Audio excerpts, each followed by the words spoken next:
सर्वसामान्यांच्या खिशाला पुन्हा एकदा कात्री लागली असून ज्या गोष्टींची भीती होती अखेर तेच झालेलं आहे।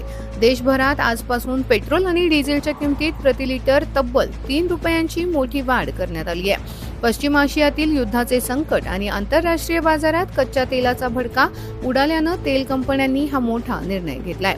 या दरवाढीमुळे मुंबईत पेट्रोलचा दर आता 106 रुपये 68 पैशांवर तर डिझेल 93 रुपयांच्या पार गेलेला आहे।